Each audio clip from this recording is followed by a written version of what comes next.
The plan was to get that moved out of here so I can reach in, hopefully pick those up and set them on the sawhorses.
Once I get the first one worked out, I can then adjust my pattern to mark it for each new one. I just put a dotted line there for this and a little mark here to show the end of it. And then that way I can mark them all, lay them out, double check it mathematically against the total run out. And then what I do is I cut just a false one there, and I put one layout mark on it, which is right there. And then I can check the level of that. So the run out per tread was 12.9 inches. So I just went up from the bottom 129 inches for 10 of them. And then that thing's level, happy with that, matches at the top, hits my mark on the bottom. So at this point, what I'm gonna do is get these cut, get the other one laid out, get it cut, get everything routed, get the lettering sanded off the top. Even though I have these marked in pencil, I can still kind of lightly sand those and still be able to see the layout marks. And then we'll put some finish on them, some oil before we assemble them, and then get them all put together.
Okay, that's that one.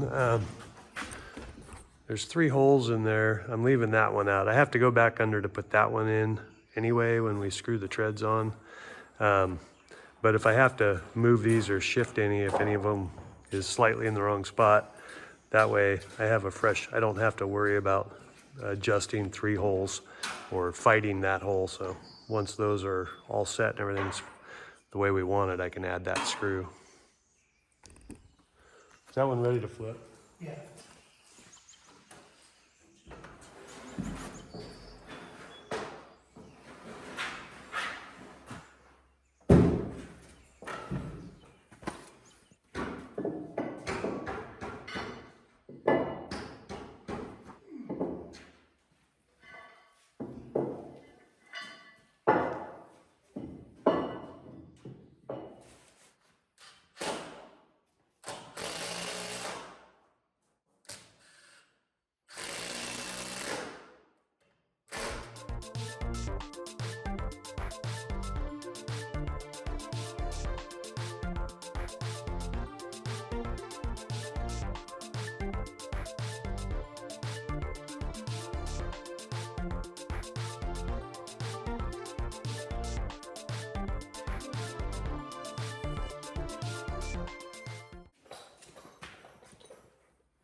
Do we want to use a shorter strap there?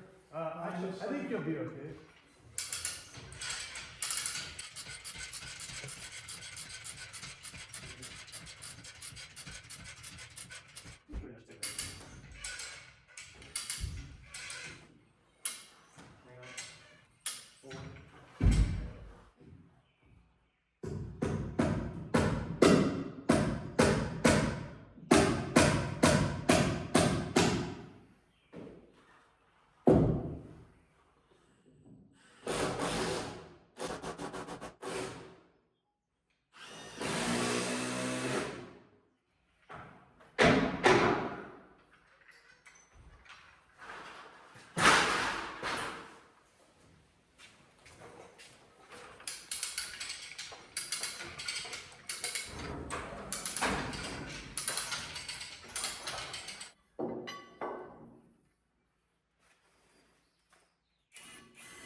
Those are set. What we'll do next is get a tread in there, tacked in, and then we will get those aligned with the world side to side before we put more treads in.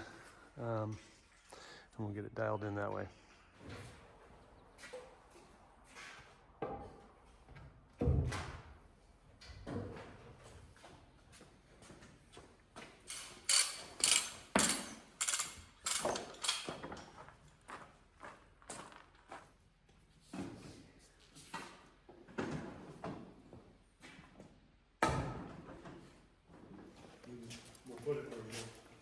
There's one extra, I think. Oh, okay.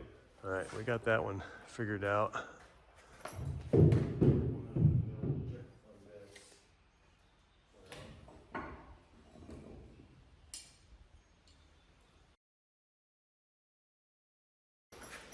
Let's put it on the second to last. Here? Yep.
That's it for the day. Stairs are in. Next part of that will be handrails and guardrails at the top.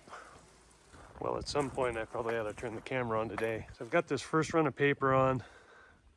I've got 30-pound felt over the top of that drainable paper because we're probably gonna put like a river rock wainscoting there. I moved the scaffolding. I forgot to bring a third section to get up to that window so I can start working on those, because I'm gonna side or set inside those windows first before we do any of the other siding, so I don't have to go back up there. And that is the end of that portion of it. But then I started working on the stairs again, moved some material around, and what I'm doing is putting in some posts. So I've got these first ones mounted. They're sitting on an isolation membrane down there. I've got water and ice on the bottom of them. And then I'm notching these there. There's no real perfect breakout for the spacing on them, but what I'm trying to do, they're going basically at the back of the every fourth step. So the back of the post is the nose of that tread, and then I'll just space them like that going to the top. The top one will be a full, basically a space extra, but since it all buries up into that nook, that nobody will pick up on it. I don't think it really matters anyway. I would rather see those at a regular interval going up, walking up them. This part is plenty high for, it gets a cap over it. So I've got it blocking or flush here, and then I'm holding back about a quarter there, in part because, well, I think it looks better, and also I can put a 6-inch screw without fear of it poking through. And I'm also, if I need to, I've positioned this screw over here. I'll show you. Position that screw. It's got a 6-inch screw in it for now, but what I've done is position this one so that if I want to put a 10-inch, I can go through that into there. And also they're positioned so that if we want to use those malleable washers as the same detail that's on the rest of the brackets, we can, and they'll be high enough up that they look okay. I don't know if we are or not. We may, because if I use galvanized mesh in these infill panels, it would go along with it. But in any case, I'm just cutting posts today. It's not the handrail, it's basically a guardrail. So what it gets is I have a 2.5 by, I think 7 or 8-inch cap that goes on there. So it's going to be a big wide cap, but then the handrail itself will be on brackets off of these posts. And that'll just be one of the by 1.25 non-coated pipe with, returns and everything from that King architectural metal. I think they're out of LA. They ship real fast. They have non-coated parts, so you don't have to worry about sandblasting them if you want to have them powder coated.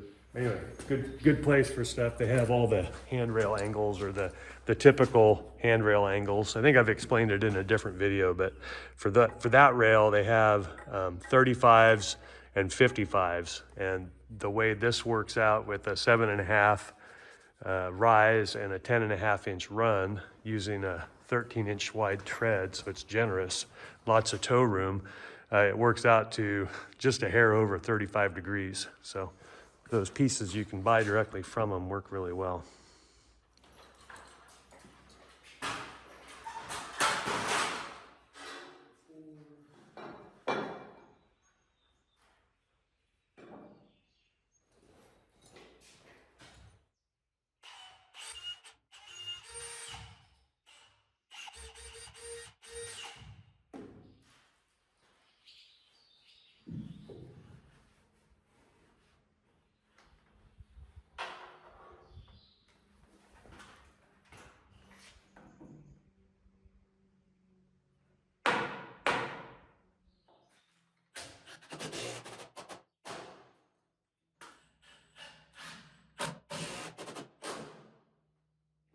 Got 2 more before I gotta remember to start cutting them the other direction.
So I have 3.5 by 15 glue lam stringers.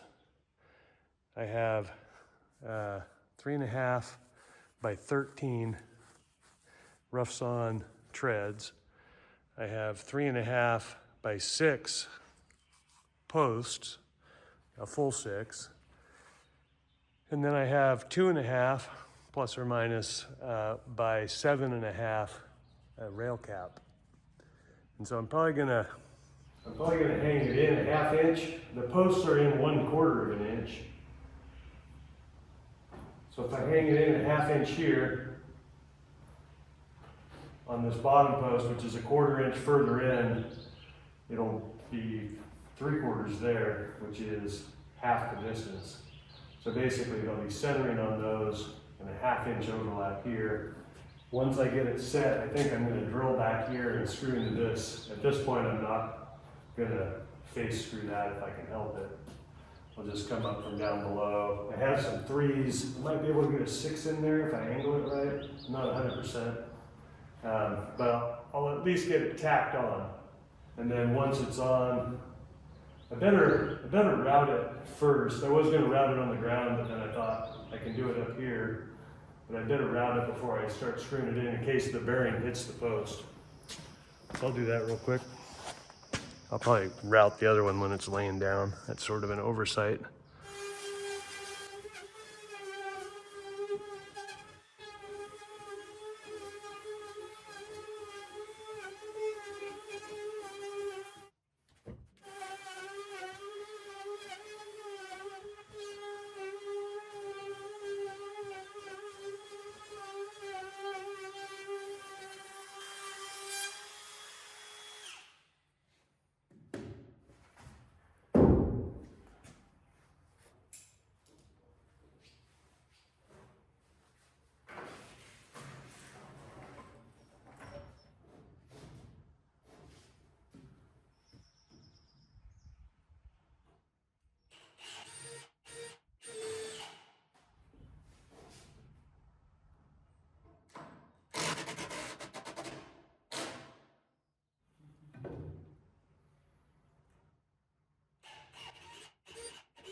Give me 1/2 a second and I'll show you what I got going there. So what I got going here is I got a 6-inch screw. I'd love to have it be at an attitude like that to where it's sucking that rail cap down onto the post. What I don't want to have is like a countersink with a screw at an angle in there. And so what I did was if I came down to about where that short point intersects and squared over, I end up with good insertion there, but it's sort of pointing the wrong way. And so the bonus is that lays flat. I haven't finished screwing it in. I won't until I'm a little closer to being 100% on the rail design. However, I still want, when I do install it, I still want to suck this straight down. And so with this large head on here, what I've learned to do is once both sides are screwed, I can then back one of them out, and in the impression that this head leaves in there, because I think it's like right at 3/4, I can countersink a hole and pilot drill a hole that's pointing the other way and then put in like a normal, like a 3.5 inch deck screw and run that up in there, and it'll be at the angle sucking this down on there. And then I run this back in, and that's the appearance grade one, and that covers the screw that's behind it. And I'll do a close-up when I do it, but it's just a good way to hide a fastener in there without messing up the top. And as it sits now, I'm gonna go ahead and set the other side. But this turned out nice and straight, and I'm on a tripod right now, so I can't really get it in line with the other direction, but it's flat. Looks really good. At least it's a good start. So let me get this other side up.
I got 63 3/8 across the rail caps at every post except the bottom. There I have like just under 63. So I got to shift a little bit around, but it's not horrible. It looks actually really good. So I'm happy with that. That's a good start for that. And I can start planning how I want to do the rest. I have to frame in I have a pocket door framed in there. So I need to pick up 2 pocket door frames. And I got to finish framing this one in at the top of the stairs, and then I can work out how I'm going to do those rails. I got to put a little dead end piece into the wall at the pocket door, so I'll probably have to put some backing in the pocket door frame, maybe some plywood, some 3/4 plywood or something. I'll come up with something. Anyway, that's it for this right now, and it gives me enough to think about. Well, I'll share with you what I'm kind of thinking about. I'm not 100%. I knew I needed posts. I knew I needed a rail cap. I'm going to do a wire insert. I think I spoke about that. They may want to do like a slat insert. We have lots of wood. Might be too much wood. I'll wait and see, but I may put a rail in, or a lower inner rail that's just above the stringer, and then that can catch the wire to kind of give it a cleaner look going up the stairs, so that we're not just terminating wire onto the stringer. I would be able to, well, that actually might look good. This isn't the board, but it could be. I could, in the area where I do want the wire, I could do it a couple ways. I could take a piece about this size and split it and screw it to the underside to hide the top end of the wire in between them with a gap in there, and that might work. I basically could build frames all the way around and then have a piece. I could either do the same thing here, or I could float a piece, and I guess it'll depend on how the wire breaks out. If I use like a 4/4 mesh, 4-inch, 4 gauge, could have it powder coated so it was black. Anyway, if I do that, it would be nice if I ended on a, on a horizontal member. So we'll see. Anyway, something to think about.